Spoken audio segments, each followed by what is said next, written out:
Right, it's 8 o'clock on my time.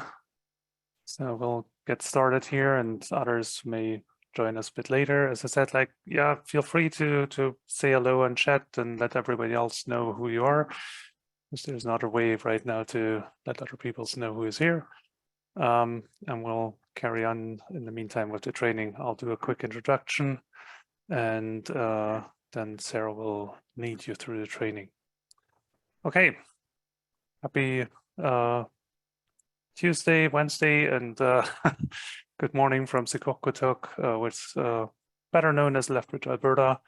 We're the Holos model development team. We have Sarah Pogue here as well as McPherson, and Pam Mantle, our data technician, unfortunately is not making it today, but you will probably see more from her later. So I wanted to give you a quick introduction to the Holos model, what we do and why we do it.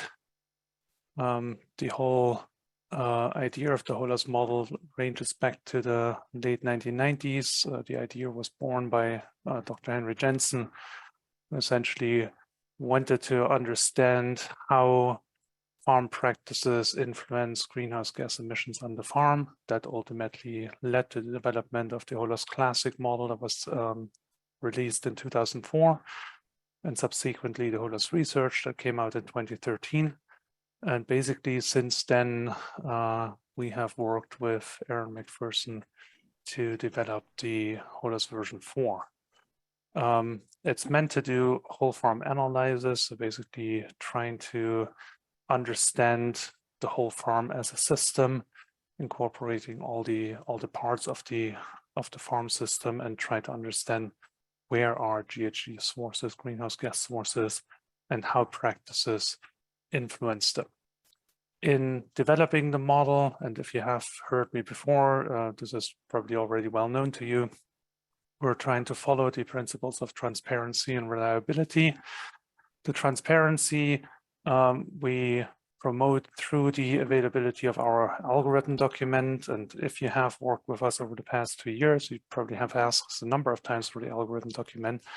It's still in development, but we try to make it accessible in ways and forms that works for you. Plan is still to publish this once completed as an AFC technical report, and then basically continue this on ideally as an HTML living document in the future, but we're not quite decided yet on that. The other transparency issues is the means to override defaults that are in the model. So in order to make the use of the model easier, we populate the model with hopefully representative values so that you have an easier time basically just taking what we provide you with and then changing where it's needed rather than having to input everything from scratch. We also started now with open source development. So the source code of the model, as far as the calculations is concerned, is available on GitHub. And we're basically switching over to continue development open source in the future. In terms of the reliability, we're trying to basically prevent that the model becomes a black box. So this is why every algorithm that we put into the model, unless it's like a summary of and adding things together, is based on peer-reviewed science. So you will, if you go through the algorithm document, you will find reference notations throughout the document that tell you from what publication that we take this from. And this is part of being in alignment with the National Greenhouse Gas Inventory. So Canada every year reports emission estimates for the whole country to UNFCCC. That's part of international agreements. And they use for these reporting structure algorithms that are based on the International Panel of Climate Change methodology.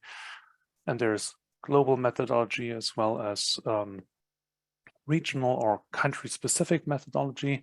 And so we're using basically Canada's national inventory calculation method that uses country-specific emission factors to populate in the model. There's a bit of a difference, say, because the inventory tries to do kind of an umbrella approach and calculate the whole country. we incorporate basically the base information or the base algorithms in the model to permit basically the estimation of differences between farm practices. So this is our team. You've already seen Sarah and Aaron on screen. The third person there is Pam Mantle, our data technician. And then we have also, you can see him there looking from the desk, junior technician Louis, who is helping Aaron tremendously in the coding. I don't know how well he is still with the actual like typing on the keyboard, but Aaron can tell you more about that. So this is what the Holos model does. It basically calculates the greenhouse gas emissions from the different parts of the farm, so basically from cropping, from shelter bells, perennials, different types of livestock. And then the big updates, say from version 3, is that now we can cycle both carbon and nitrogen on the system. And Sarah worked really hard to update this whole manure component of the model to make it more flexible and give you more opportunities to actually direct biomass flows on the farm. The model also includes what we call upstream emissions. This is not needed for the farm greenhouse gas budget, but for carbon footprint analysis, say where you calculate the emissions for a product, and that incorporates all the emissions that have been caused by creating this product. And there, then what we call upstream emissions is basically emissions associated with creating farm inputs like fertilizer, pesticides, but also electricity. I did talk quickly about the different calculation methods, and so this is just a quick overview. For the crop nitrous oxide, we're using a country-specific tier 2 emission factor. This was recently updated in 2020, and the inventory is now working with this. The indirect N2O actually is also country-specific, but not quite as elaborated. For the soil carbon modeling, and basically CO2 exchange with the atmosphere, we have two models in Holos. You may recall if you have attended to past trainings, so we have the introductory carbon balance model in. This was a kind of exploratory model because we didn't know yet what the national inventory is going to do. They have now decided to run with the IPCC tier 2 carbon model to start with. So that's becoming has become the new default carbon model in Holos. The ICBM is still an optional choice.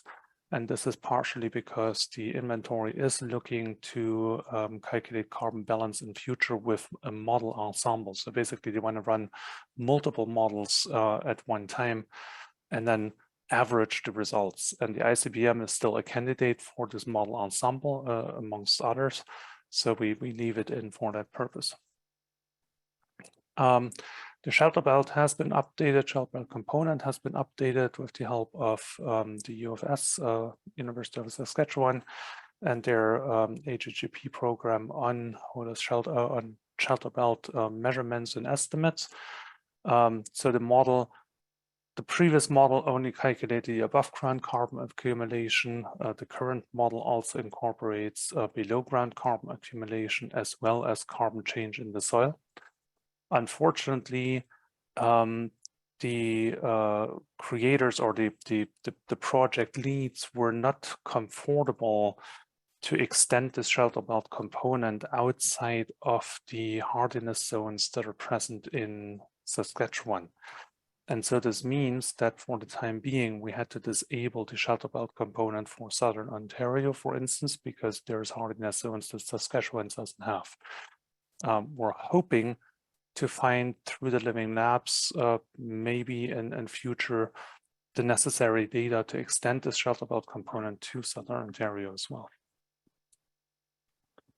For the livestock, it's a bit of a mix between country-specific and global emission factors.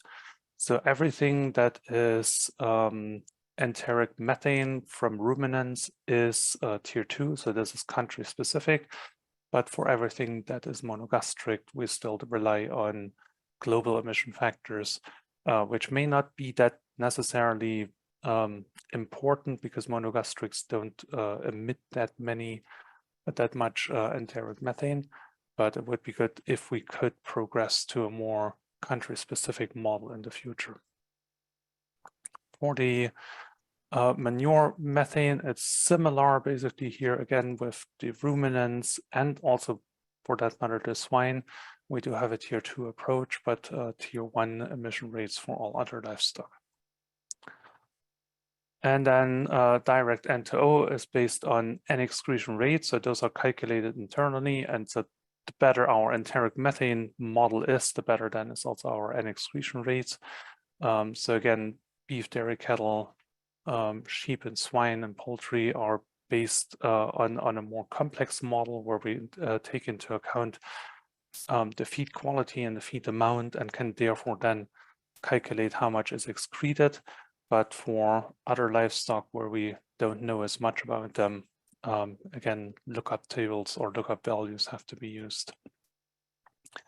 And then a former postdoc of mine, Dr. Chai-Di Long, who is now at Georgia State University, had adopted the work of Sheptai Bittman and the work, the Canadian ammonia indicator for the Holos model. So there we have basically with the manure management a much more detailed accounting of nitrogen flows and losses. But again, there is a mix, say, then for less well investigated livestock where we have to rely on global emission factors.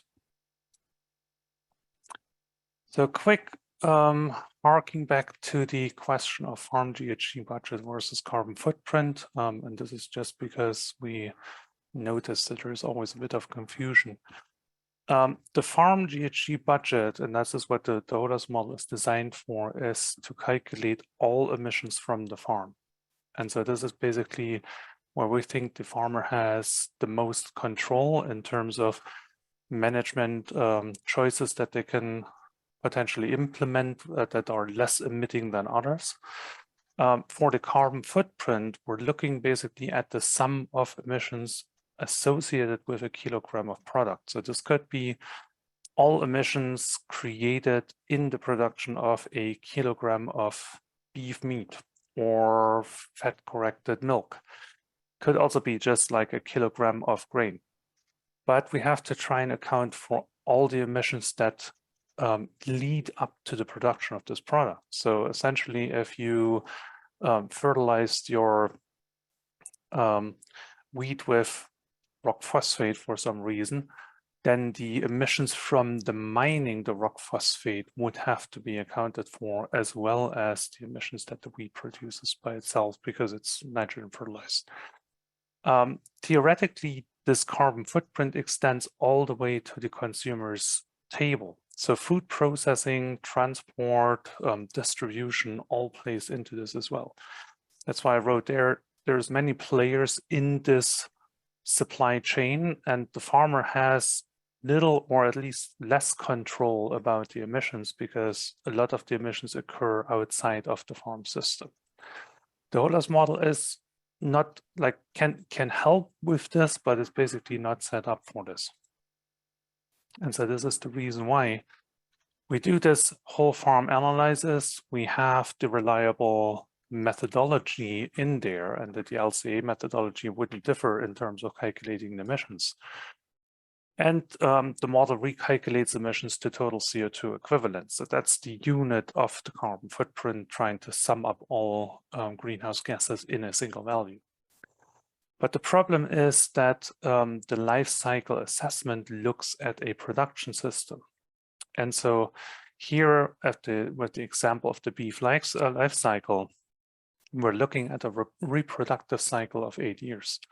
And so this needs to be accounted for because it's not just the calf that produces emissions while it grows up, but the mother of the calf is basically also emitting, and you couldn't have the calf without the mother. So therefore, the emissions from the mother account towards the calf's production as well. So with Holos, and this is kind of the harking back to version 3, we had a single year interface. And so you couldn't essentially really represent 8 years within this one year, or you would have to basically iterate your inputs and be attentive to the fact that it tries to represent 8 years. With the new version, with version 4, this is still somewhat the case in the sense that we try to limit the inputs of the model. And so we don't want you to have to input livestock management year by year. So you give us basically one system and we extrapolate this over a range of years. So if you wanted to do a life cycle assessment, you would have to then adjust your herd size to represent the reproductive herd as well as the offspring within a single year, ideally. The other problem is that system boundaries are key. And so this basically means, and I gave this example at a different occasion, to say not everything on a farm is designed to lead to the output of a single product. So if we take an example of a dairy farm, I basically just assume that there's some corn silage and some grazing happening and the barn, but for some reason that farmer also has a pick yourself strawberry field. And so naturally, the strawberry doesn't lead to the production of milk and therefore is not included in the analysis. So we're basically shifting out elements of the farm that do not lead to the production of the product we're interested in. Of course, the corn has to be fertilized in the first place. It also gets silage. There are some feed imports that take place on the farm to supplement the diet. We have milk storage and cooling, and all that basically adds to the CO2 equivalent per kilogram of fat-corrected milk. The Holos model does account for most of this. So we can basically we do have the upstream emissions of the crop inputs. We account for the feed production, the feed processing, the feeding in itself, and the feed quality. And there is rough estimates basically for the milking and storage electricity use. What the Holos model does not know is where your feed imports come from, and we don't have a lookup table that is open source that we could rely on to look up values, say, for CO2 footprints of these feed imports. And so therefore, if you were looking to do a life cycle analysis for milk production, you would have to find a source for the feed import CO2 estimates to add it into the analysis. I quickly wanted to touch on model development opportunities, and this relates to the open source that I announced earlier. So you had already gotten the ASC Holos page and download link that is on the government webpage, but we do have the source code on GitHub. And when you start the model, it will link you to the user guide as well as the training guide and so on. I wanted to point out, however, that we do have a discussion forum on GitHub. We're doing our best to populate this with frequently asked questions. And we're hoping that we can form a community of practice in this forum where users can help other users in their attempt to input farm systems into Holos. We recognize that while we have made some progress on representing farm systems, real farm systems better in Holos, there's still kind of this discrepancy that not all practices are necessarily straightforward to showcase and implement. So if you are interested in helping us develop the Holos model, that probably comes because you try to model something and you find, oh, something is missing that I'm looking for. Like, for instance, Leandro Passarini had us ask us for quite some time, like, can you add blueberry to the Holos model? Yeah, we cannot straightforward because we haven't found a publication yet that would tell us what are the carbon fractions and N concentrations and lignin content and yield defaults for blueberry or for other perennial forages. But if somebody has a publication where those values are provided, we can quite easily add this into the Holos lookup table, and then it becomes a new available crop type. Same as for specific perennial forages, we're still working like with summary terms of tame hay, tame mixed, and tame legume, for instance. So this could be specified out to alfalfa mixes, for instance. We also still don't have vegetables. We had a contact with Nova Scotia who wanted to do some modeling on carrot, and carrot is not currently a crop that we have available. And same thing, if we have the carbon fractions, the N concentration, it can be added in.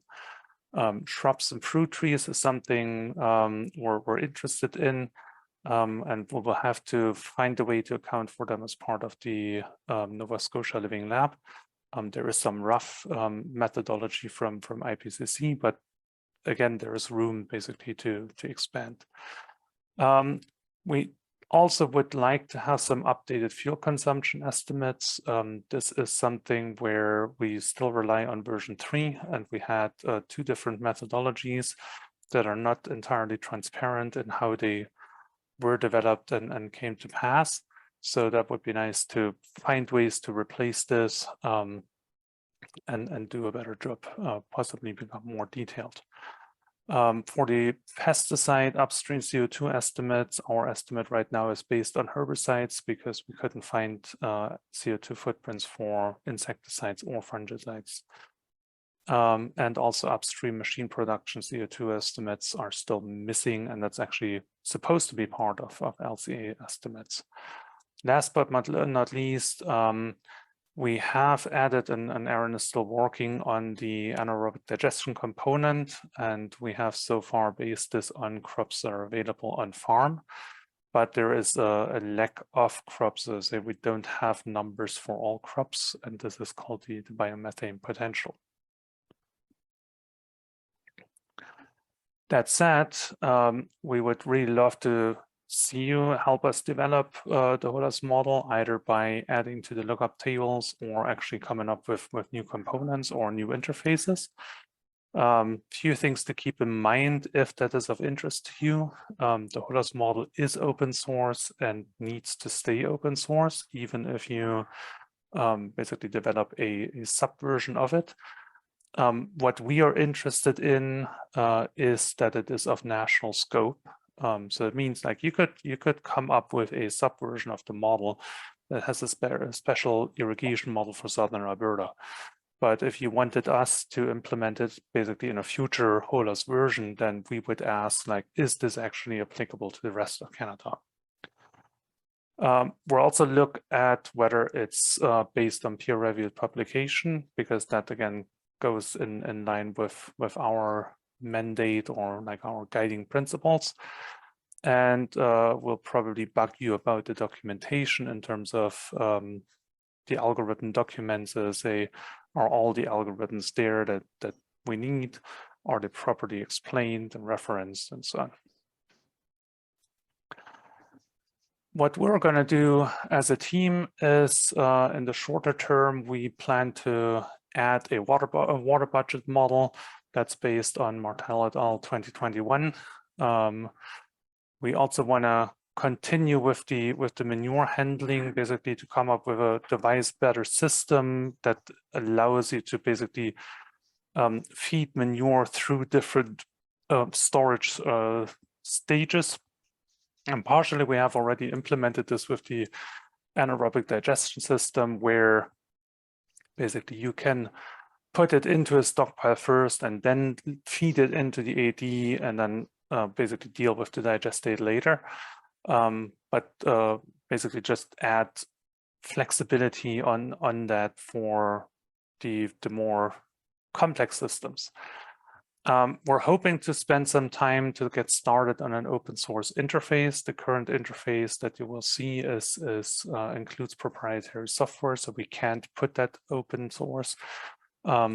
But if we do start on an open source interface, the idea was essentially to go to a language that is supported by browsers, in the hope that if we basically can run the model interface through a browser, then this would open up the pathway to transfer over to Mac OS systems.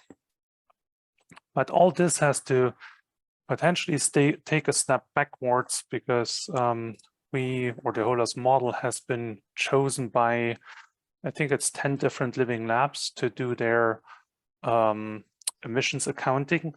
And so this means we need to essentially adapt the model to the different beneficial management practices that the living labs want to investigate. So cover crops and cover crop mixes will be one of those, intercropping, but also with respect to rotational grazing, and make it like it's some of those things you can already input and display in the model, but to make these inputs more explicit. In the longer term, what we're hoping to do is add a wetland component as well as dynamic economics, but this is really like a longer term development plan. So just in summary, we have a whole farm model to calculate greenhouse gases. It's aligned with the National Greenhouse Gas Inventory. So you can basically, as shortcoming as the inventory might be in what it calculates and what practices it accounts for, it is highly reliable in the sense that this is what Canada uses to report its emission internationally. The model, however, is designed to ask what if rather than what is questions. So the whole intention is to play around with the options that the model has to see what lowers or increases emission budgets. We're happy to get started on collaborative development on the open source realm, and we already have a number of people interested in that. And so if you want to become a part of that, please feel free to be in touch. I'll hand over to Sarah to run you through the training.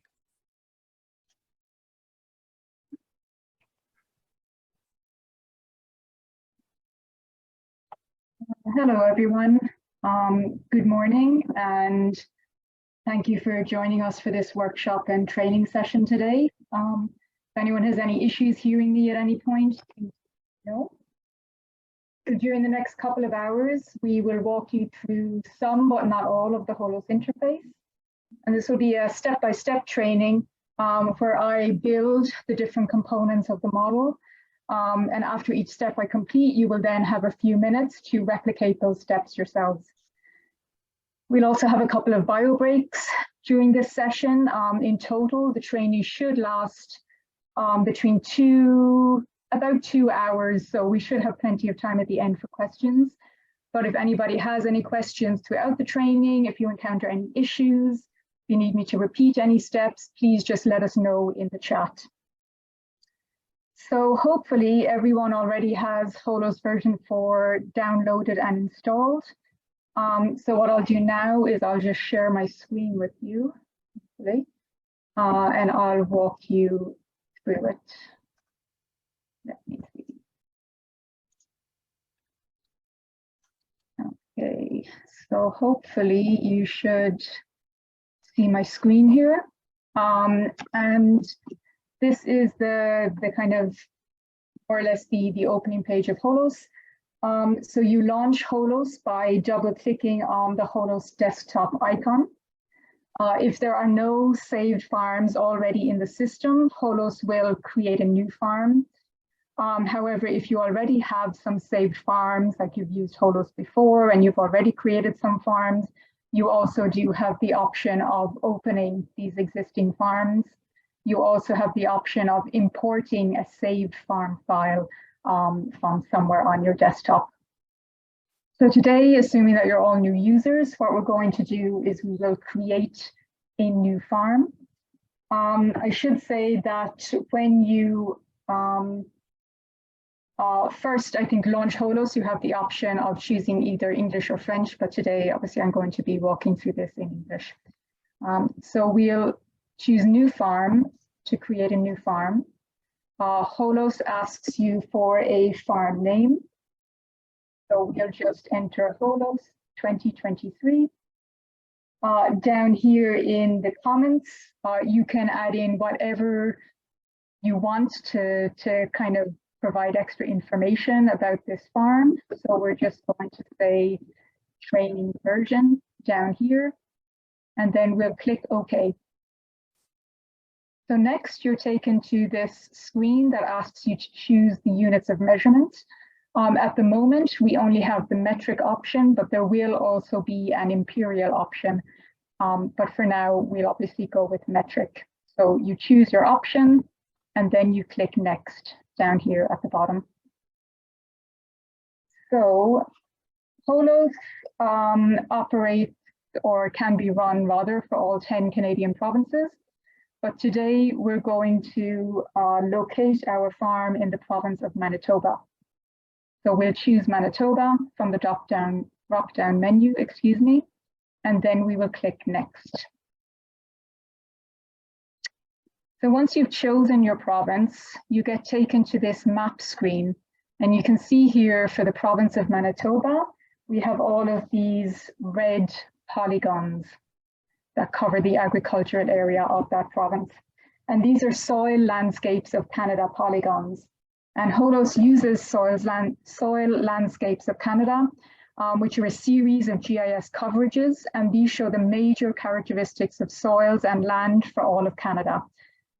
These polygons may contain, or they contain rather, sorry, one or more distinct soil landscape components. So what we can do is you can zoom in to this map, either using the wheel on your mouse, if you use a mouse.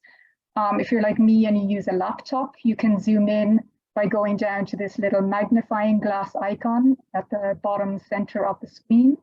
And you can just click plus to zoom in to the map.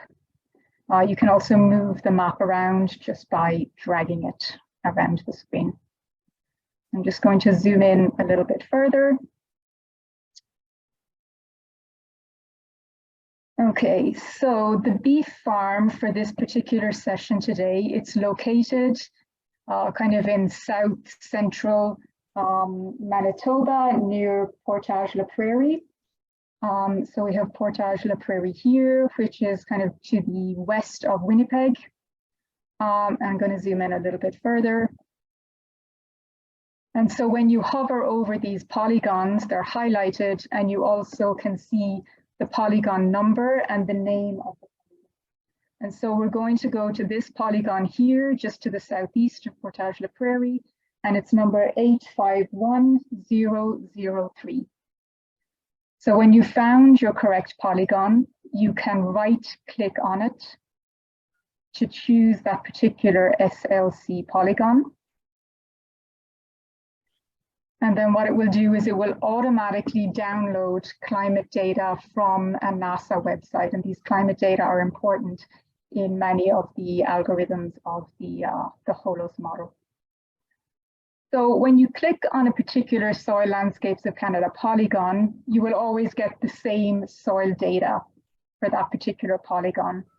However, if you know exactly where your farm is located, if it's an actual farm that you want to simulate, or an actual experimental plot, it can help to choose more accurately the location. And sometimes going to a different map view can help in doing this. And you can do this by going down to the little eye icon, which is just down here as well in the center of the bottom center of the screen. So if I click on aerial view, I can then zoom in further, drag my polygon up, and then I can actually see individual fields. So let's say I actually want to simulate my farm, which is located here. I can just right click again. And the difference in more explicitly or exactly choosing your location is that you can get different climate data from NASA. So depending on the size of the polygon, depending on where you click, you could get a slightly different climate data set. And this again, obviously will affect some of the estimates that come out of the model. So that's one reason for which you might want to choose more exactly your actual farm location. Okay. So once you have selected your farm location, the default climate data from NASA have been downloaded.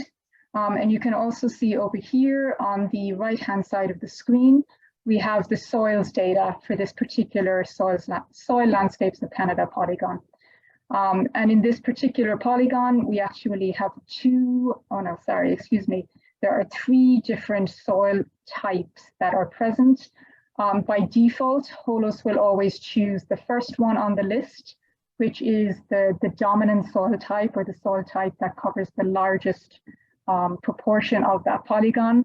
But if you know, for example, that on your plot or your farm, you actually have a different soil type, you can click on it and choose this instead. And again, this affects the interior workings of the model. But for now, we'll just assume that it's the top one. We will select this. You can also select the hardiness zone, and the hardiness zone is important for the shelter belt component, which we won't be looking at today, but it's the same logic. Holos by default will select the top hardiness zone, or the one that covers the largest proportion of the polygon, but you can select an alternative if you know that that is the most appropriate option. For the climate data, as I said, Holos uses daily climate data from NASA as a default. You do, however, have the option of uploading custom climate data. For example, if you have a weather station very close to your farm, or you have gathered weather data on your experimental plot, you can upload this as, I think, an Excel file or a CSV file. And this will be used in place of the default NASA data. Okay. I will pause here for about 5 minutes to give you the option to replicate those steps. And I should have pointed out at the start that all of the steps that I am following today are exactly those that are in the Holos training manual, which I think was provided to you in an email from the conference organizers about the workshop. So if you also have that open, you can go back and see all of the steps that I just did. I basically worked through the steps on pages 1 through 6 of that training manual. So I'll give you a few minutes to do that. If you have any questions or any issues or want me to redo anything, just let us know in the chat. And I will proceed in 5 minutes with the next step. Okay, I'm going to assume that everyone has managed to locate their farm. So once you have done that, you can go to the bottom of the screen and click Next. And this then takes us to the component selection screen.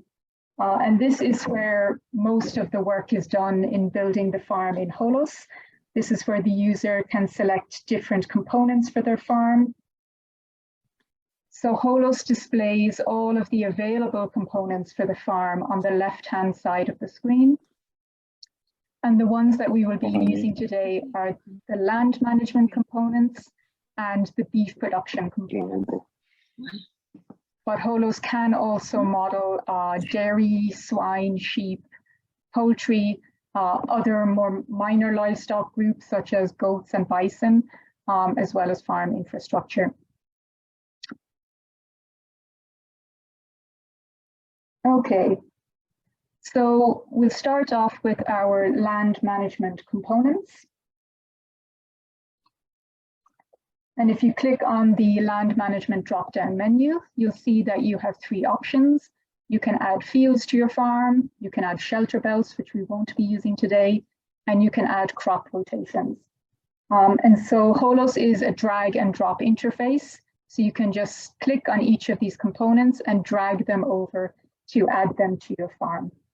I should say first that the Holos model is designed to define the land management components before the livestock. And this is because you have the possibility in the model to add livestock onto specific pastures or fields for grazing. And it's easier to do this if you have already defined your field components before you add your livestock. However, you can do your livestock first if you wish, then your field components, and then you just go back and add your livestock to the field. So the setup, excuse me, is flexible. So we're going to add our first component to the farm. We're going to click on a field component, hold it, and just drag it over into the right side of the screen to the My Farm section of the interface. So now this part of the interface will update to reflect the fact that you have added this field. And now we can begin to add the production information related to the crop that is being grown on this field. And this first field is going to be a wheat field with a cover crop of hairy vetch. So here under step 1, we will just rename the field to wheat and hairy vetch.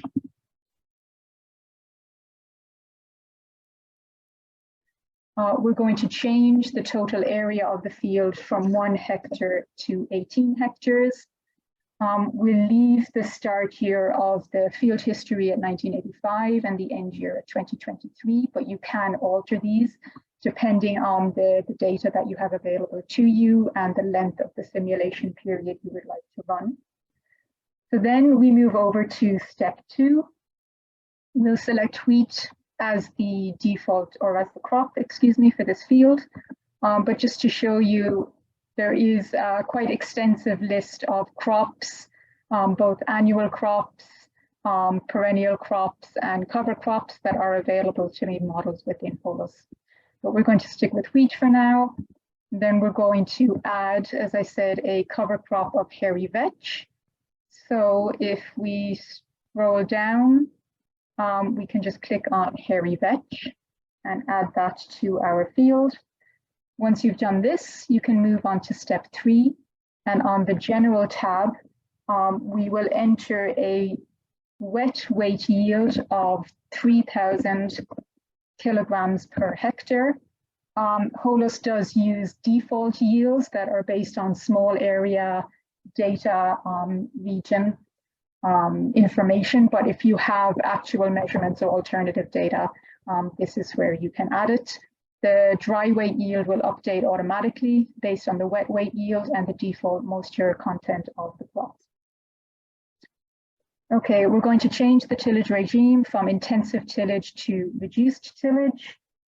We will leave the harvest method as cash crop. We will change the amount of irrigation to 200 millimeters per hectare per year, and we'll leave the number of pesticide passes as 0.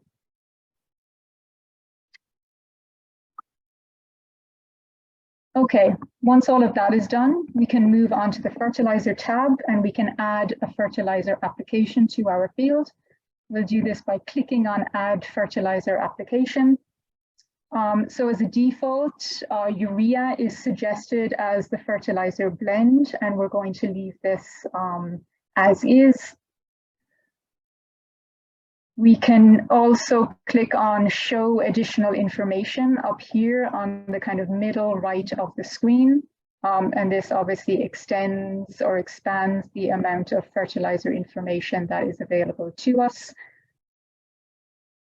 A default application rate you can see here has already been estimated by Holos, and this is done based on the yield value that is entered for this field, and I think also the nitrogen use efficiency of the crop and the atmospheric nitrogen deposition, but we can modify this if needed, but for now we're just going to leave it. Okay.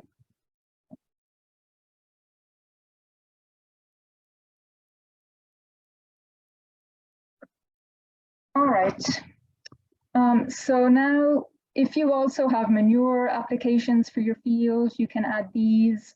Obviously, we've already specified our cover crop.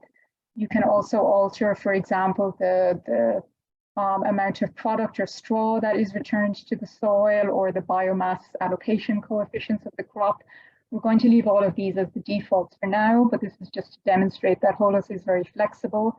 And even though a lot of work has gone into populating all of the fields and inputs of the model with Canada-specific data wherever possible, the user can modify this with their own values if they so wish and if they have better data available to them. So that's our wheat and hairy veg field. For now, we are going to add a second field. So we're going to do the same thing, grab a second field component, drag it over to the My Farm column, and just drop it there. This is now automatically named as field number 1, but this is going to be a native grassland that will be important later on for our cow-calf operation that we will add. Okay, so we're going to rename this as native grassland. We will change the area of the field from 1 to 100 hectares. We're going to come over here to step 2 and change the crop from wheat to rangeland native, which is down near the very bottom of the list of crops with the perennials. And when you choose a perennial crop, automatically Holos selects that same crop or that same vegetation type as the cover crop or the underspring crop.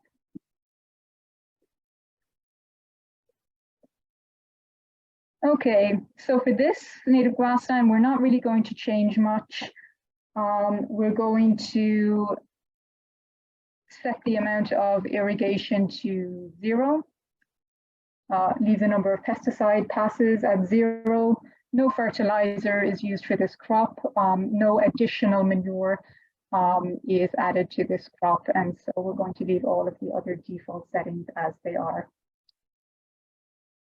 So now that I've done this, we're going to have another short period where you will have the opportunity to replicate those steps. And again, if you have any issues, just let us know in the chat. Thank you. Okay. So before we move on to the next step, there are a couple of questions in the chat about for our practices and fertilizer application. So before we move on with the training, I'm just going to go back to our wheat and hairy veg field, just to show how in Holos, even though we maybe don't have, buttons where you can kind of automatically apply specific nitrogen best management practices or fertilizer best management practices, there are ways in which you can explore the effects of such practices on the emissions from the farm. So for example, if we look at our fertilizer application down here, you can change the season of application between spring and fall. And in Holos, the nitrous oxide model used is from Liang et al., which is an approach to estimate soil N2O emissions in Canadian agro ecosystems. And the season of application is one of the factors that influences the emission rate. Likewise, the fertilizer blend, we chose urea, which is the default, but there are a number of blends that you can apply, which will obviously add different amounts of nitrogen to the soil, thus affecting the emissions. Similarly, the application method, you can use either broadcast, incorporated, or partially injected, fully injected, and again, each of these factors will have an effect on the emissions. And obviously, although Holos estimates a default application rate for the fertilizer blend per hectare, as I said, based on the yield, the nitrogen use efficiency of the plant, and the atmospheric nitrogen deposition, the user can also alter this to reflect their actual practices. There is also, I think, a recently added, possibility to use additives, which will also modify the N2O emissions. These include controlled release, nitrification inhibitor, urease inhibitor, and combination of nitrification and urease inhibitor. There is also the option to create a custom additive that you can include. So there are various ways in which different fertilizer regimes and fertilizer practices can be explored within the model to understand their potential effects on nitrogen dynamics and nitrous oxide emissions hopefully that addresses those questions. If it doesn't, just let me know and I can try and give some further information. Okay, we will move on to complete our kind of land management components. So what we're going to do next is we're going to add in a barley grain and mixed hay rotation. And we're going to do this just to demonstrate the crop rotation component. So this is kind of another way of building fields within your model without having to build a series of individual fields to represent a crop rotation. So we are going to drag a crop rotation component over from the available components to the My Farm section of the screen. We just wait until it updates. There we go. So again, we'll just click on the crop rotation to modify this. And when we're using the crop rotation component, any sequence of crops that are input into this will be applied to each individual field that is part of the rotation setup. And we will see this in a moment. So in this example, we're going to assume that our farm needs 70 hectares of barley grain and mixed hay, which are grown in rotation. We will need to set up 3 fields where barley grain is rotated in each field every 2 years. And when we're using the crop rotation component, the crop management input of a specific crop is repeated on each field in the rotation where the crop is grown. So we've added our crop rotation component, and at this point I can show you if you find that your screen is getting very crowded and maybe you can't see everything on the main section of the screen on the right hand side, you can go to View and you can click on Hide List of Available Components, and this just gets rid of that list of available components to give more space to the rest of the items on your screen. So our rotation is going to again begin in 1985. It will end in 2023. And we're going to change the total area of the field from 1 hectare to 70 hectares. Under step 2, we're going to change the crop from wheat to barley. And the year for this crop should be 2023. So for this year of this crop, we're then going to come down to the General Management tab at the bottom of the screen. We're going to change the default weight from 3,964 kilograms per hectare to 3,000 kilograms per hectare of wet weight. And again, our dry weight yield updates automatically. We'll change the tillage type from intensive tillage to reduced tillage. We'll leave the harvest method as cash crop. We'll change the amount of irrigation to 0, and we'll keep the number of pesticide passes also as 0. So now we've built 1 crop in our rotation, but we want to add another crop. So we click the Add Crop button, and this then adds in a crop for the previous year, 2022. And you can see when it does this, that Holos automatically creates a second field, and you can see our 2 crops being rotated across these fields. So it's not necessary to build separate fields for every field in your rotation sequence. Okay, so for this newly added crop, we're going to select we're going to go down to the bottom and we're going to select Tame Mixed Hay Grass Legume Mix. And so it updates over here for our field. We're going to leave all of our other default data the same. And then we're going to add in a 3rd crop into our rotation. And this is also going to be a Tame Mixed Grass Legume Mix. Okay, so now we have 3 fields in our rotation. The crops are being automatically rotated across these 3 fields for the 3 years of this rotation phase.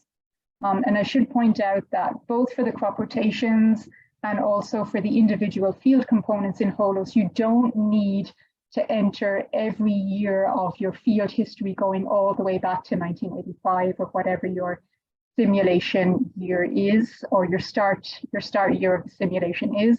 Once you define 1 year for your field, or once you define one entire rotation phase for your crop rotation, Holos will automatically back populate your field history using this information to the start of the simulation period. So you don't need to do all of that yourself.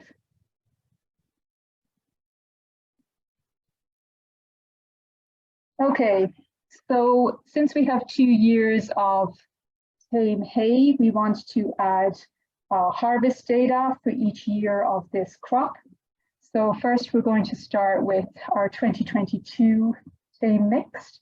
We're going to click on that to select it. Then we're going to go to the harvest tab and we're going to add in a harvest date. So we'll keep the existing harvest date of the 31st of August 2022. We're going to select mid for the forage growth stage. We're going to enter 5 as the total number of bales that are harvested from this field for this particular harvest period. And we're going to keep 500 kilograms as the wet bale weight. We're going to repeat exactly the same steps for the preceding year of this crop. So we click on our tame mixed for 2021. I apologize if you can hear the dogs barking. We'll go to our harvest tab. We add our harvest date. We'll keep it as the 31st of August. We'll change our forage growth stage to mid. We'll have 5 bales, 500 kilograms, and that completes our crop rotation. So I'm going to stop there. I'll just point out that if you have multiple harvests for a particular field, you can just keep adding in harvest dates, specifying the data as needed to make it more appropriate to your situation. So again, we'll just have 5 minutes for you to replicate those steps, and then we will move on to the next stage of the training. Okay. Yeah, I noticed there was a question in the chat about the crop rotation versus the field components in Holos. In theory, if you want to create a crop rotation, you can either do it, excuse me, using this crop rotation option, where the fields are automatically built or created for you, depending on the crops you specify in your sequence. But if you wanted, you could also do it using, as in this, for this example, 3 different field components. And then for each individual field, you would just specify the cropping sequence for that field for one full phase of the rotation. And at the end of the day, you should get the same outputs from Holos. The crop rotation just saves you a lot of that work in that it creates the fields for you and saves you a little bit of work. Okay, so now we've defined all of the land management components for our farm. So we're going to move on to adding some livestock, specifically a cow-calf operation to begin with, so that we can select again our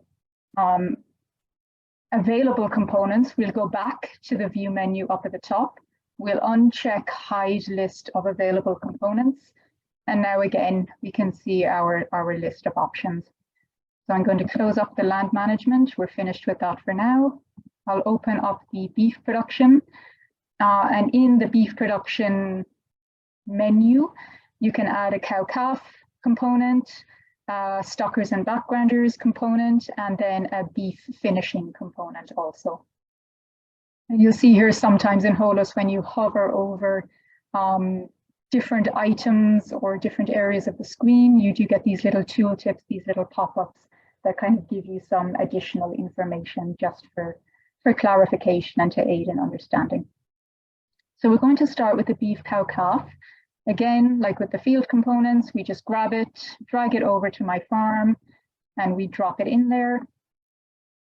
We just make sure that we've clicked on it so that it's activated and we can alter the information. Okay, so in our beef cow-calf component. Again, we start under step 1, and the first thing that you have to do is define the different animal groups that you have in this system. So as a default, we have bulls, replacement heifers, cows, and calves. And just for the purposes of today, we're going to remove the replacement heifers. So I just click on the X next to the name of the group, and I say, yes, I do want to delete this item, and it removes it. Similarly, if you, let's say, had different groups of cows that you were managing in different ways, you can also add in additional groups of animals onto your beef cow-calf component.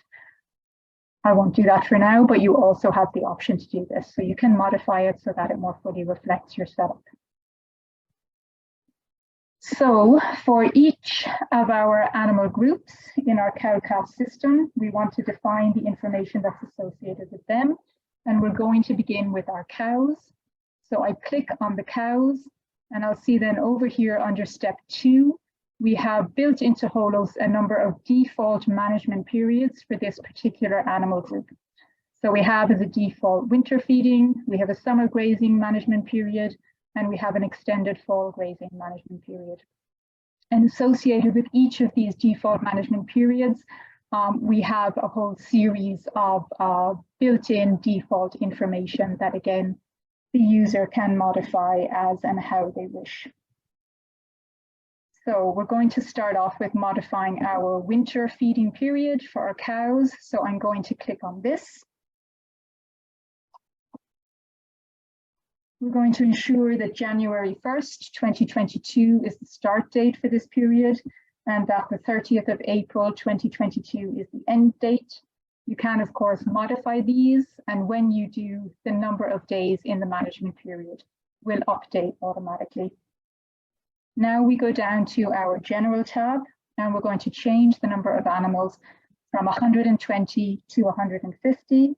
And we're going to keep the remainder of the data as the defaults. But again, you can change it if you wish. I'd just like to note that the number of animals, the average daily gain, and feed quality are the minimum required inputs in Holos for calculating methane and nitrous oxide emissions. The length of the management periods, obviously, is also very important.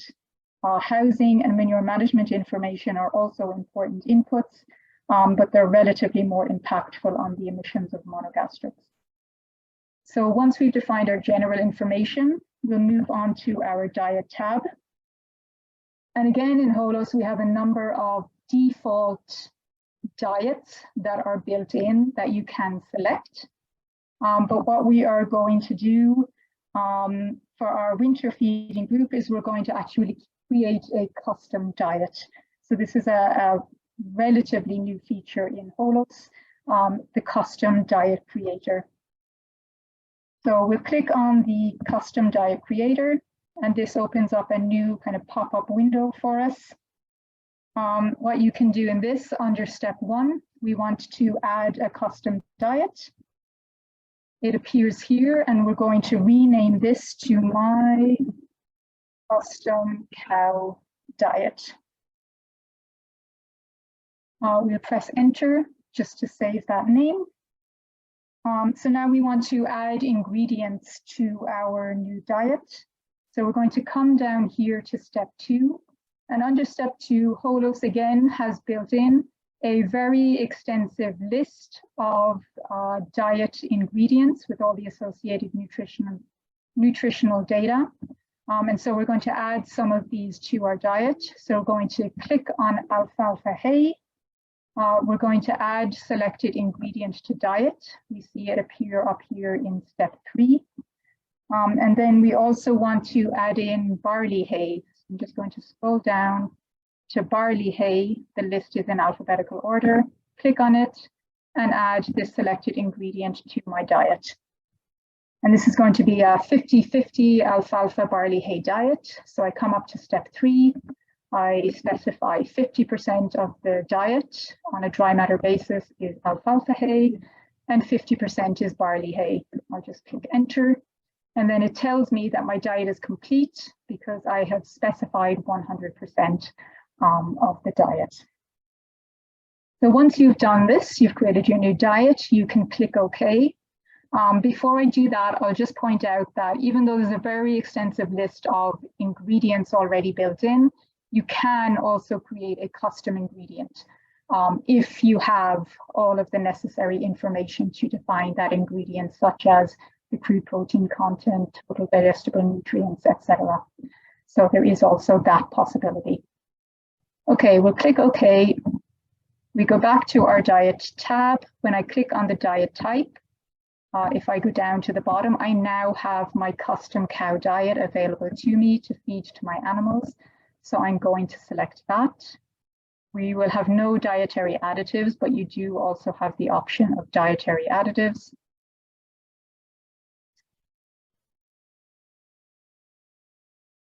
Okay, so on the housing tab, we will stick with the confined no barn option. And on our manure tab, our manure handling system, we will stick with the default deep bedding option. Okay, so now that we've defined all of the information for our winter feeding management period, we'll move on to our summer grazing, and we'll go through all of the same steps. We'll go back to our general tab. We will, first we will ensure that the 1st of May is the start date of this period and that the 31st of October is the end date. We'll come down to our number of animals, and again, we'll change it from 120 to 150. We'll leave all the rest of our information as the defaults. We'll move on to the diet tab, and this time we're going to select high energy protein as the default diet. We move on to the housing tab. And this is where we can place our grazing animals on one of the fields that we already created under the land management list. So under our housing type, we're going to select pasture range paddock.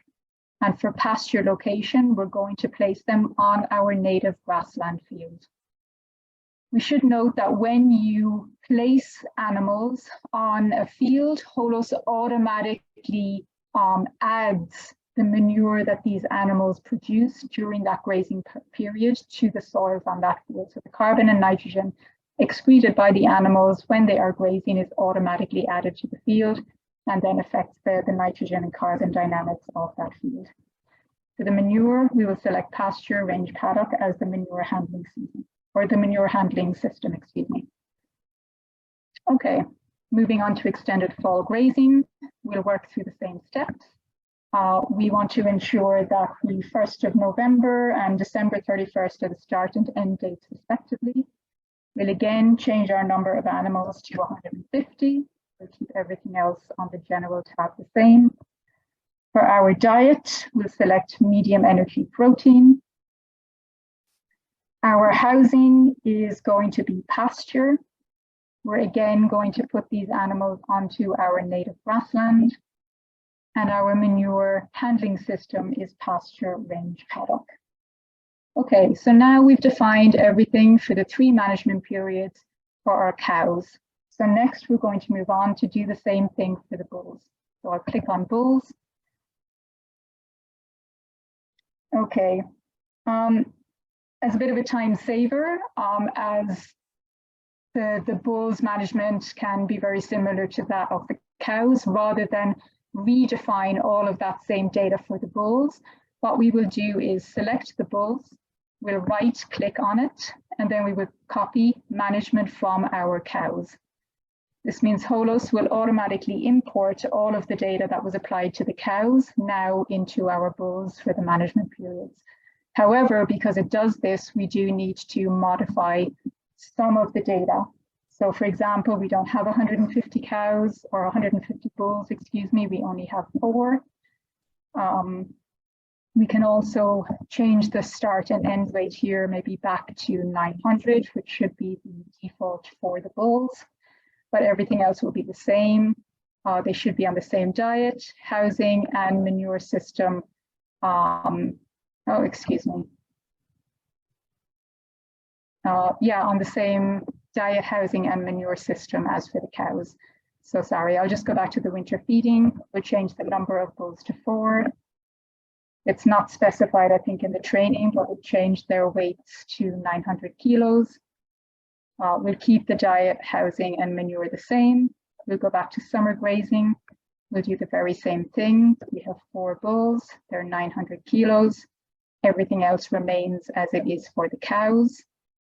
And again, for our extended fall grazing, we'll just make sure we have 4 bulls, that they weigh 900 kilos, and our diet, housing, and manure stay the same as for the cows.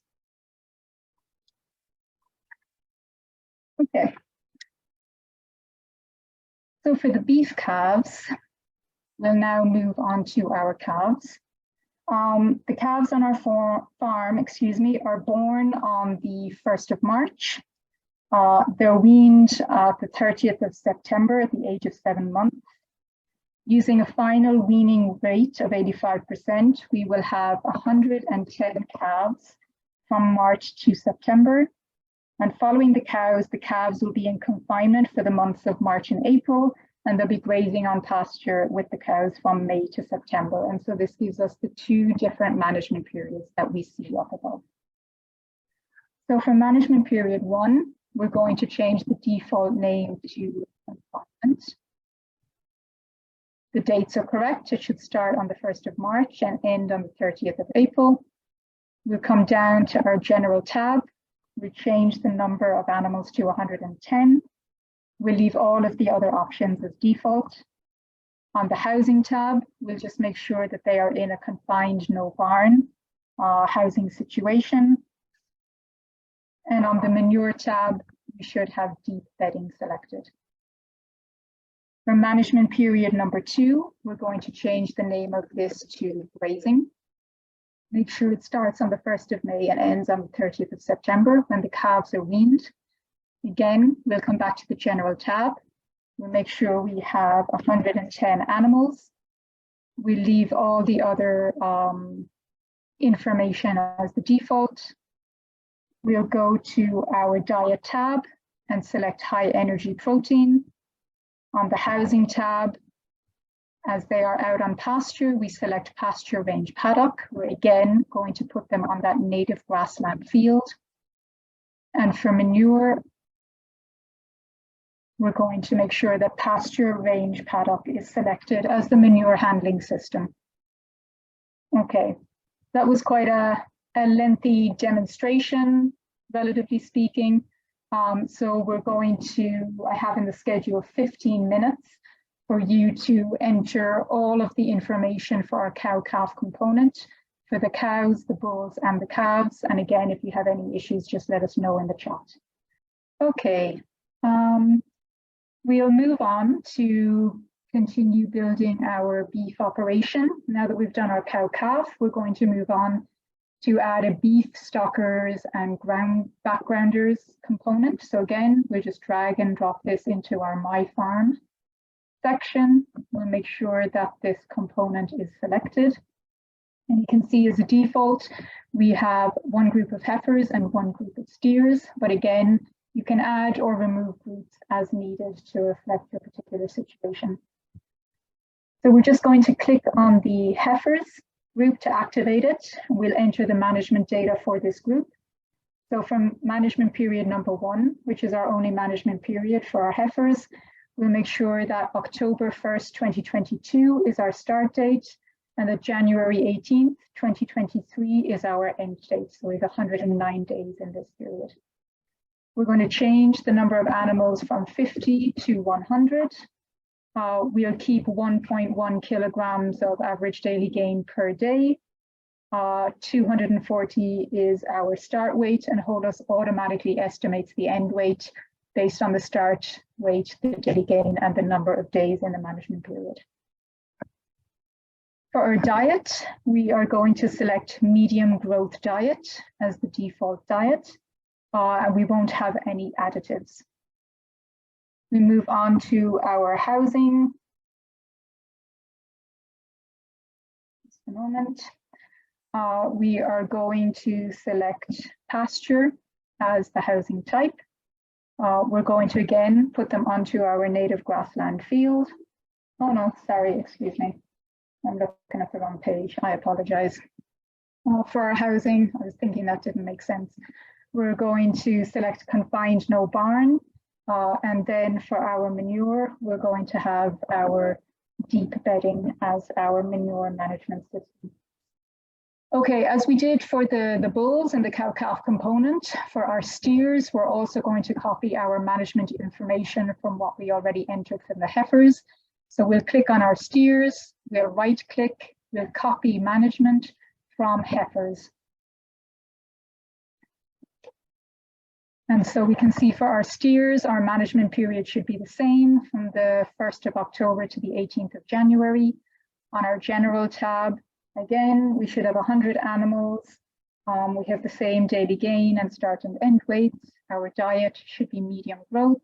Our housing is confined no barn, and our manure is deep bedding. So those are our backgrounders. Finally, we're going to add also a beef finisher component to our farm. So we'll click on it up here to make sure that it's selected.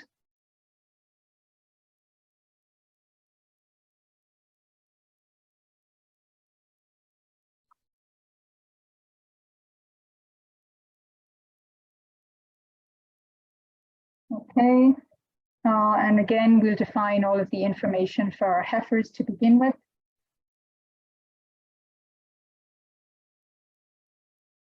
So we'll click on the heifers group to activate it. For our management period, we have a start date of January 19th, 2023, and our end date is the 7th of July. So these animals are spending 169 days in a finishing feedlot. We'll change our number of animals from 49 to 100. We'll change our daily gain to 1.2 kilograms per head per day. And we'll enter 350 kilograms as our start weight. And again, our end weight is calculated automatically. We go to our diet. We'll have them on a barley grain-based diet with no diet additives. And on our housing tab, we will have them in a confined no barn housing situation. And again, our manure management system is deep bedding. Again, for the steers, we're just going to copy over this management information from the heifers. So we'll select our steers group to activate it. We'll right click on it and we will copy our management from the heifers group.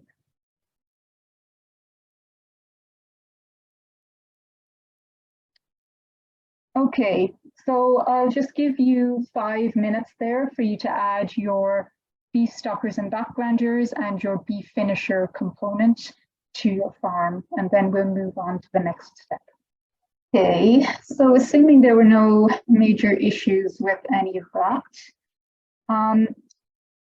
going to, in the next step, show a couple of kind of additional features or additional practices that you can represent in Holos.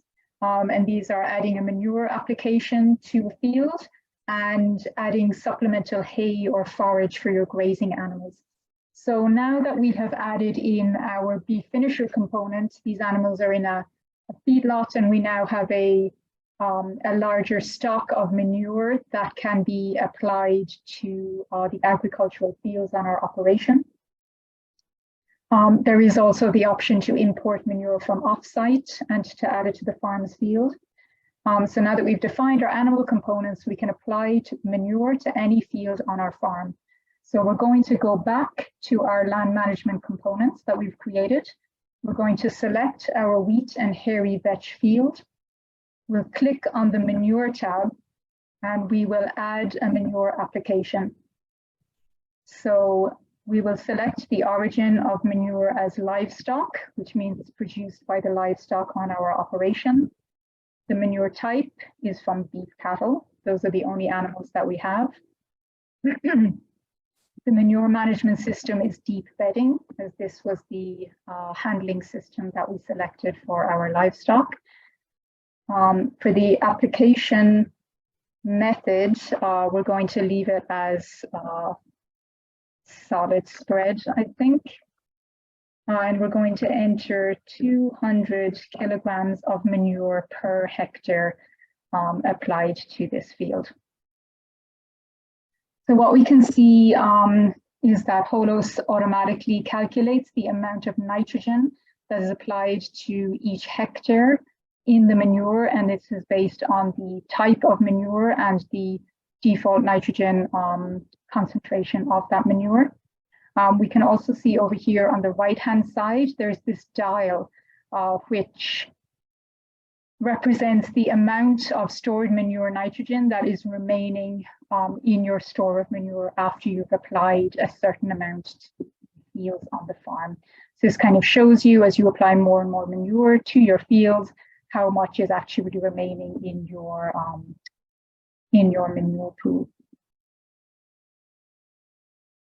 And you should note that both chemical fertilizers and organic fertilizer or manure applications can be made onto a single field. And again, you can have multiple applications of each of these throughout the year.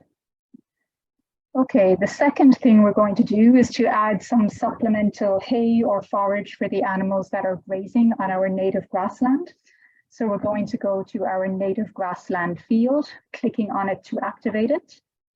If we go to our grazing tab, we can see first of all that this lists for us all of the animal groups that are grazing on this field and the time of year of which they are grazing. And this was obviously specified by us for each of our different animal groups and our different system components. So if we scroll down to the bottom of this screen, we can add a supplemental hay or forage for our grazing animals. So I'll click on add supplemental hay. I'll just scroll down again. So we're going to enter on farm as the source of bales. And so these bales are coming from our crop rotation from that tame mixed hay that we included in our crop rotation earlier on.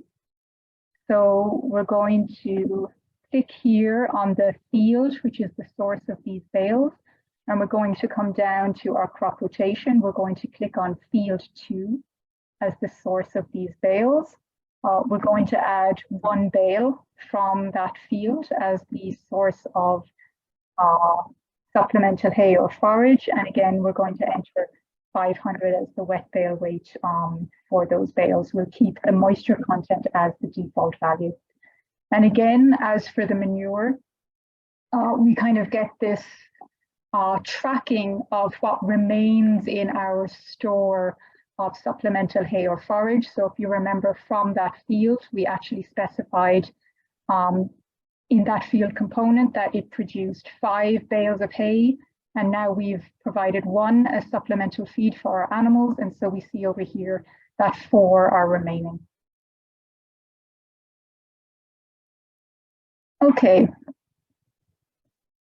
The final thing, the final component, should I say, that we're going to add into our operation before we move on to look at the subsequent screens, just as a demonstration of the other types of systems that you can add.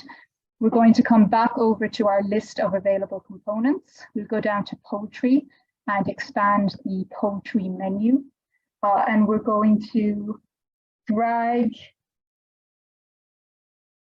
a chicken meat production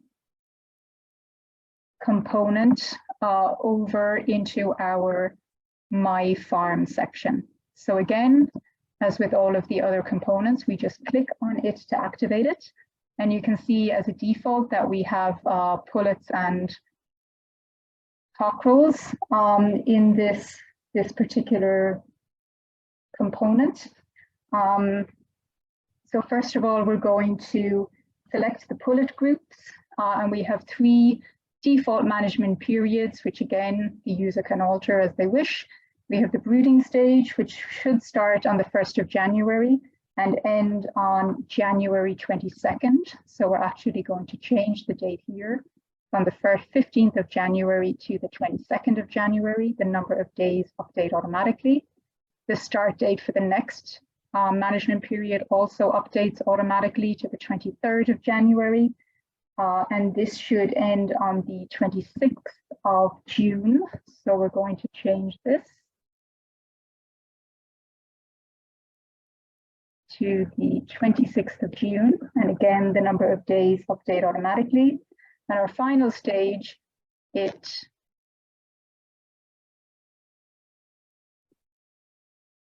should begin on the 27th of June. So we're just going to set that. And it should end on the 28th of November. And this is all in 2023.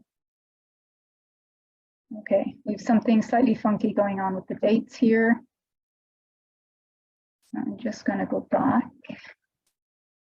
Try and set this to the 27th of June. Okay. And the 28th of November. All right. For each of these management periods, we're going to select each one, and we're going to change the number of animals from 20 to 400. Do it again for the rearing stage.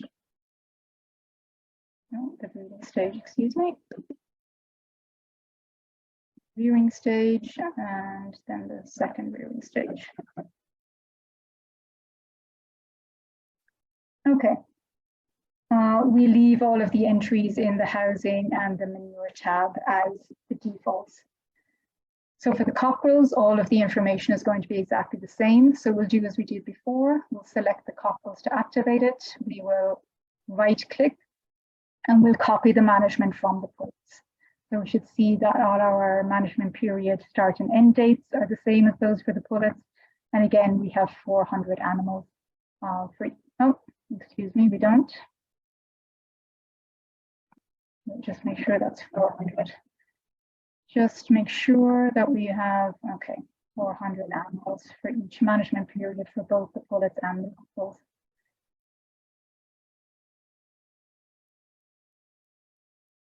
Okay, we'll take a 10-minute break there just to give you time to add your manure to the wheat and hairy vetch field, to add your supplemental hay or forage to your grazing animals, and to add that chicken meat production component to your farm. And then we'll come back and move on to the next screen. I've just been reminded by Erin to remind all of you that it's good practice when you're in Holos to save periodically so that you don't lose any of your data.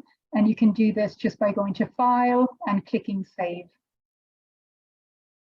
And it doesn't tell you it's doing anything, but it should save your data. If you, and Erin, maybe or Roland can correct me on this, I think that every time you move to a next screen, I think it automatically saves your data. And if you close down Holos, it should save your data. But as you go, it's a good idea just to save to make sure. Thank you. Okay, so assuming everyone has caught up, before we leave this screen to move on to the next part of the interface, we're just going to take our second bio break for 5 minutes. And so we'll come back at 10:15 Alberta time, so in 5 minutes, wherever you are. Thank you. Okay, so now we have finished the process of defining our farm. So we're going to click the next button down at the bottom to go forward to the timeline screen. So this timeline screen provides a visual layout of all of the fields that we have built on our farm from 1985, which was the start of our simulation year, to the specified end year for each field, which was 2023. So you can see here down at the bottom, we have a bar representing each field, which goes from 1985 to 2023, and each of our fields are also listed up here in this top section under step 1. This screen also allows the user to add historical and projected production systems for any or all of their fields. So the add historical production system, here on the right under step 2, enables the user to add a different cropping history to individual fields, whereas the add projected production system button enables the user to add a future or projected cropping system to individual fields. So right now we're going to add a historical production system to some of our fields.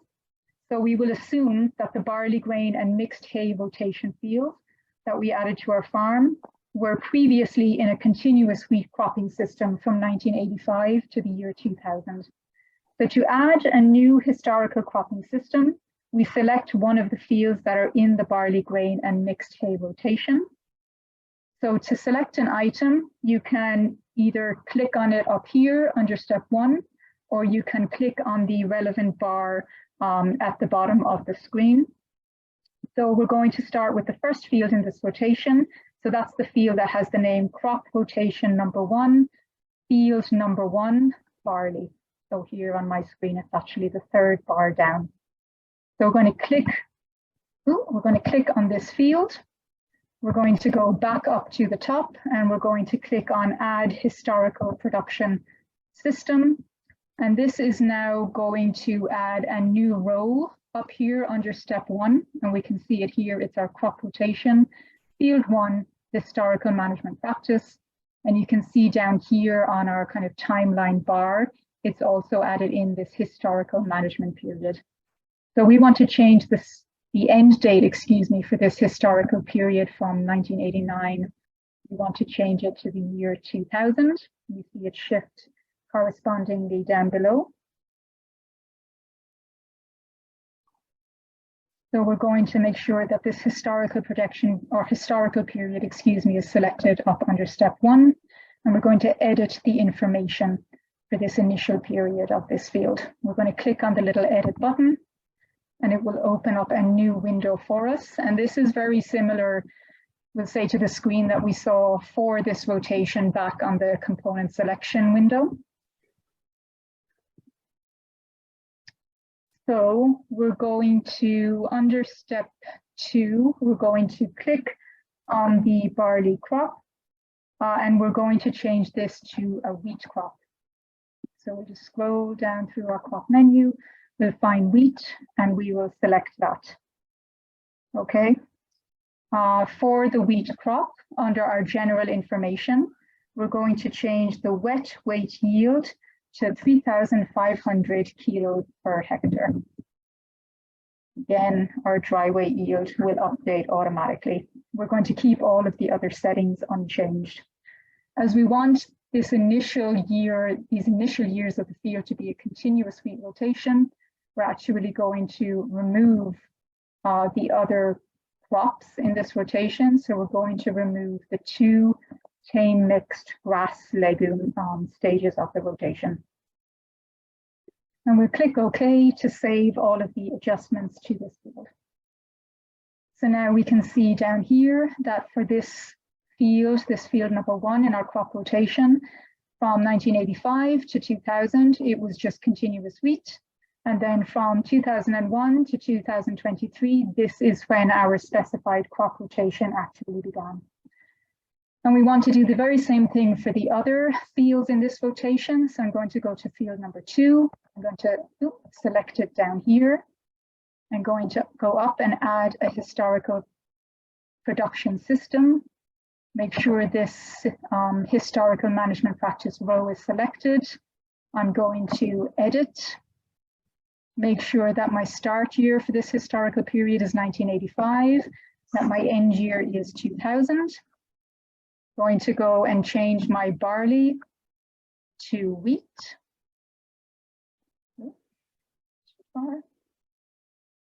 For the wheat field, again, I'm going to change my wet weight yield to 3,500 kilos per hectare. And I'm going to remove the 2 tame mixed grass legume stages of that rotation. And I'm going to keep everything else the same and click OK. And then again, I'll just do this for the final field in that rotation. Go up to historical production system. Make sure that row is selected for field 3. I'll edit it. Change my end year to 2000. I'll change the barley to wheat. Change the wheat yield to 3,500 kilos per hectare and get rid of those other crops and click OK. And so now we see for those 3 fields in that rotation component, We have wheat in each of them up until the year 2000, and then our rotation begins in the year 2001.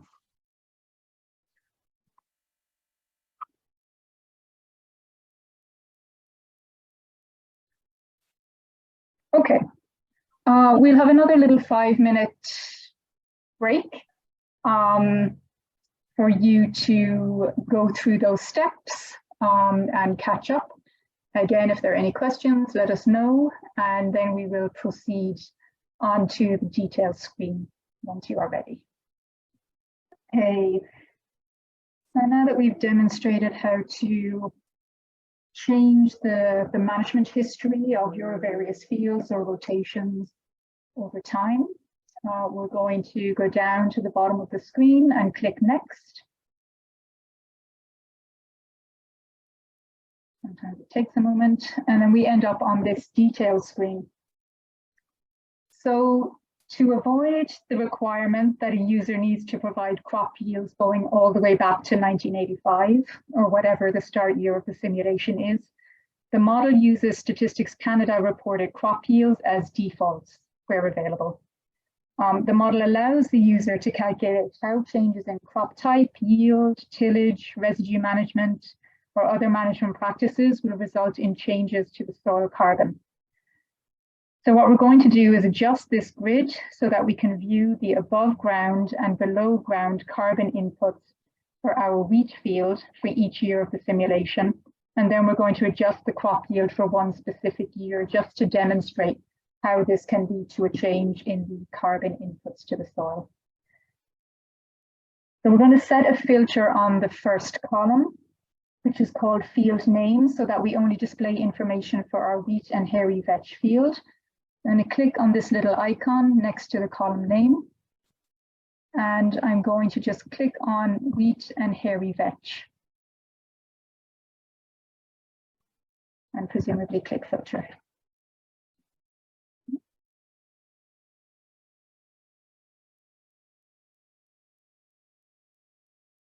All right. Sarah, you can just click the little X icon in the upper right corner of that drop. Thanks, Sarah. Okay, so now hopefully, yeah, it's only showing us the data for our wheat and hairy vetch field. Okay, then we're going to come over here to the very left of the screen and click on this little arrow next or above the enable columns. And this just shows us all of the different columns that we can display for each field and each year of the simulation. So we're just going to ensure that there's a little check mark beside above ground carbon input and also beside below ground carbon input.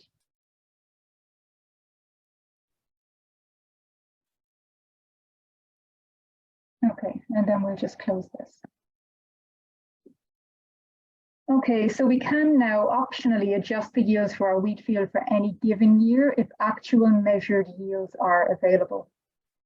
So what we can do is we can adjust the yield for 1987 to be, instead of 2,300 kilos per hectare, we're going to change it to 4,100 kilos per hectare. And as soon as I hit return, you can see that there's a corresponding increase in the amount of carbon that is added above ground and the amount of carbon that's added below ground. And this is because in Holos, the amount of carbon that is added to a field in crop residues and in the roots is calculated based on the reported yield of the crop.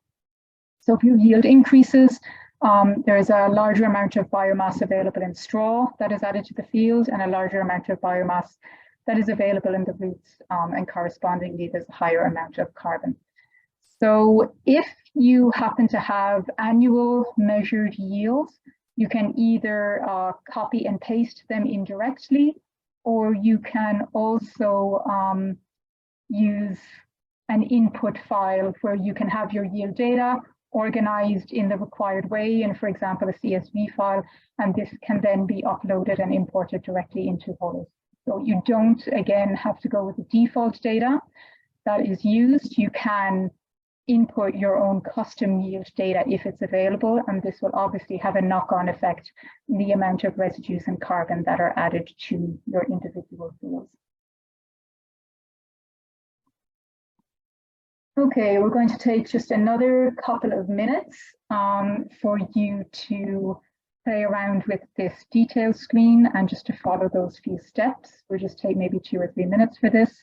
And then after that, we're going to move on to the final screen, which is where we discover the results that are output by Holos. Okay. I'm going to again click next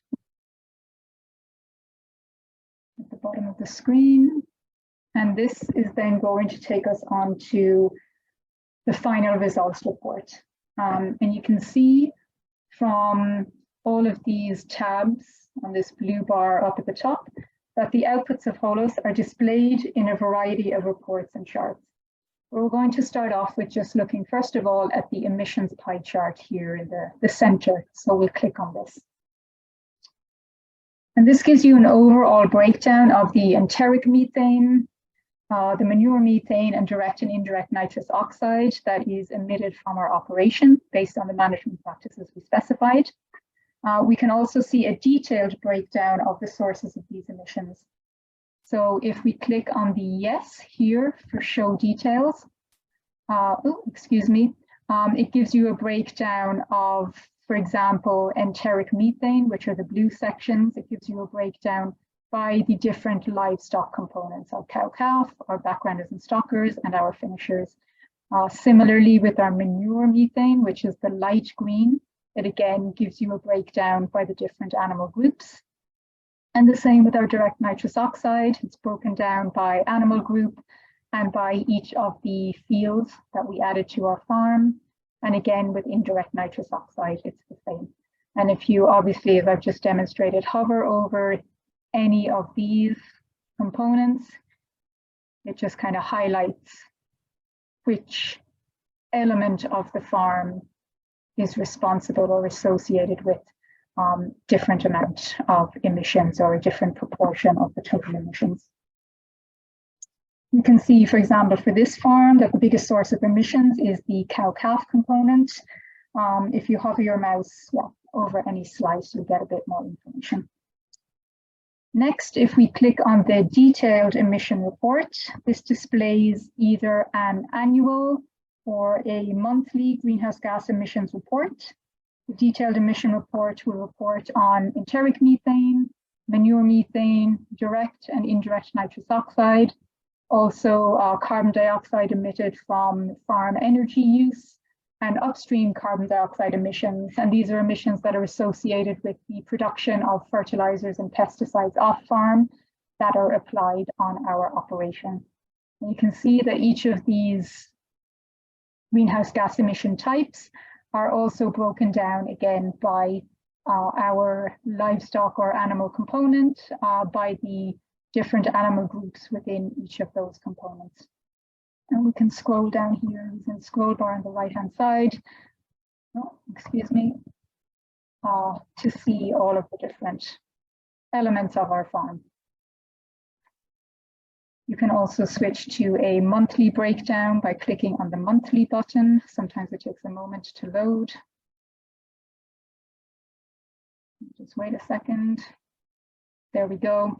So we can see again, each of the gases are broken down by each of the components and then by each of the months that those animal groups are present on the operation.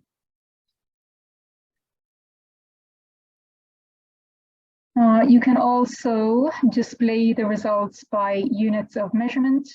So these are kilograms of carbon dioxide equivalent. You also have the option of tons of carbon dioxide equivalent, or you can express it in the greenhouse gas units themselves. So methane, nitrous oxide, or carbon dioxide. Okay, we'll move over to the estimates of production report. And this provides data on total harvest yields for each of our crops, the amount of land applied manure, If we go down here for our beef cattle, and also estimates of milk production if we had dairy components on our farm. The feed estimate report provides a breakdown either by year or again by month of the average daily feed intake per head and also per animal group for each of our livestock components and each of our animal groups. It's estimated both in chart form and also in graphical form. And again, if you hover over different elements, it just highlights them.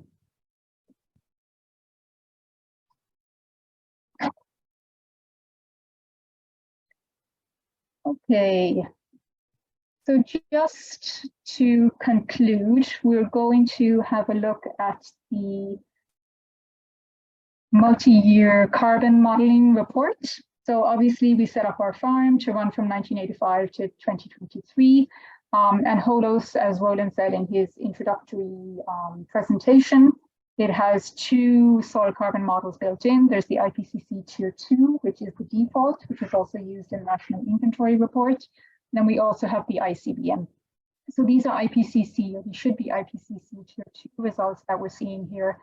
And this is just the graphical form. This is showing us for each of our fields, and we can see them listed here in the legend on the right-hand side, our total estimated soil carbon stocks for each year of our simulation.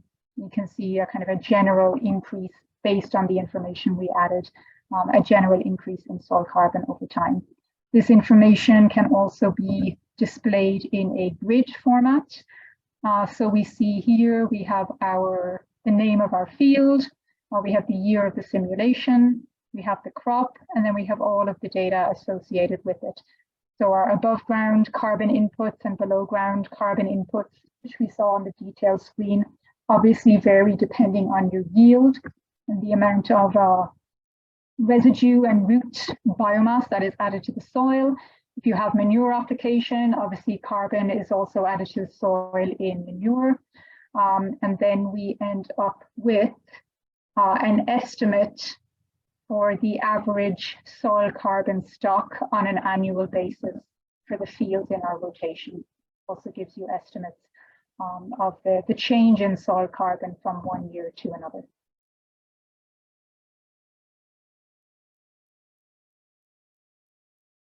Okay, so that's just a quick overview of the results.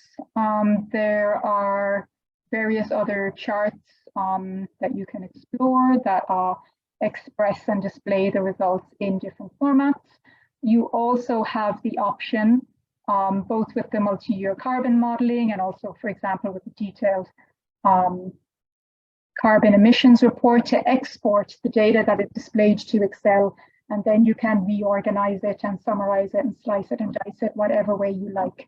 So you can also export it and then process it further within Excel or in another program.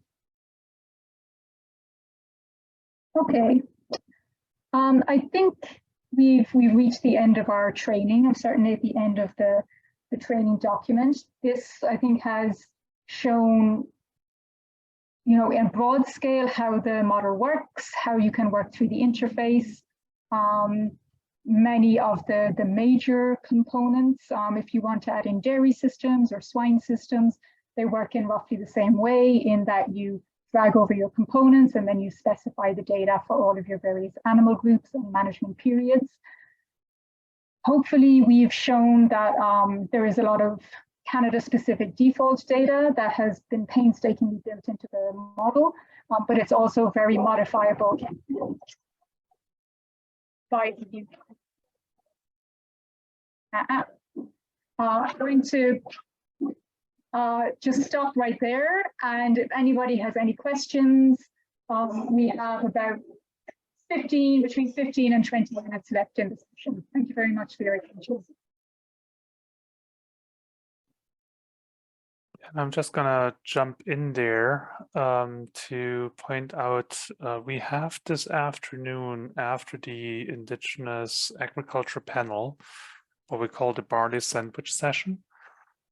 People are invited to come there to mingle and get to know each other. and have a bit of a chat. However, to break up the big Zoom room, we have prepared a number of breakout sessions where you can basically go and kind of like a marketplace, go where your interest lies. We will have a Holos breakout session there. You can basically join the Zoom call, unmute, show your camera, show your face, talk with us about whatever question may be there. And this may be a bit more relaxed atmosphere than now trying to squeeze this in the last 15 minutes. So hopefully, if you can make it, find us this afternoon in the barley sandwich session.